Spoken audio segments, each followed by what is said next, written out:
All right, so just a good linear equation question here. Still a bit tricky sometimes, these ones. So let's have a look at the preferred method for solving this. It's a little bit, maybe a little bit blurry for you to read there. I'm not sure if my handwriting will be much better, but let's do it anyway.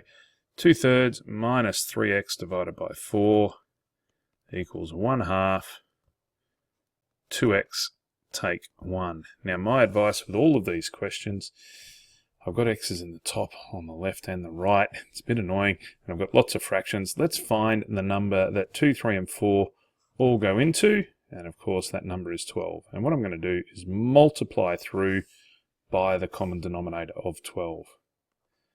Why does that help? I'm going to take it slowly and make sure you can see it. So it's 12 times 2/3 minus, I've got to times each term by 12, remember? So it's going to be 12 by 3x over 4, and that's going to equal 12 by 1/2 of 2x take 1. Well, how did that help me, Chewy? Well, let's have a look. 12 times 2/3, obviously 3 goes into 3 once and into 12 4 times. Remember, you can cancel any common factor as long as you've got products, so factors, things are being multiplied together, any common factor from a numerator and denominator. So that cancels. Over here where I've got 12 over 1, 4 goes into 4 once and into 12 3 times. I'm going to be able to cancel there. And here, 2 goes into 2 once and it goes into 12 6 times. So that's going to let me just neaten it up a little bit. 4 by 2, 1's on the denominator now, so that's easy. 4 by 2 is 8. Minus 3 by 3x, well that's 9x, equals 6 by 1 is just 6 times 2x take 1. Now it's a whole lot easier, isn't it?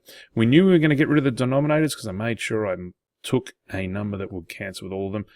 Generally, when you're showing your working, you would probably just go from this line to this line. You should be able to go, oh, 12, 3 goes into that 4 times, then 2 by 4 is 8. Next term, minus 4 goes into 12 3 times, so 3 by 3x is 9x. You get the idea. Once we're here, what are we going to do? We're just going to expand, get all of our x's together, and we'll be done before we know it. 6 by 2x is 12x. Subtract 6. I want to get all my x's together. I have more of them on the right, so let's get rid of them on the left. Opposite of subtracting 9x is to add 9x. If my x's are going to the right, the numbers, the constant terms, are going to go to the left. Opposite of subtracting 6 is to add 6. I do that to each side. What I've got now, 8 and 6 is 14. Of course, the 9x's have cancelled.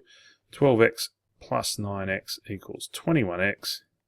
And we're going to end up with 14 divided by 21, or just 2/3 equals x. How to do that last one? Of course, I just divided each side by 21. And there you have it. I hope that helps. Cheers.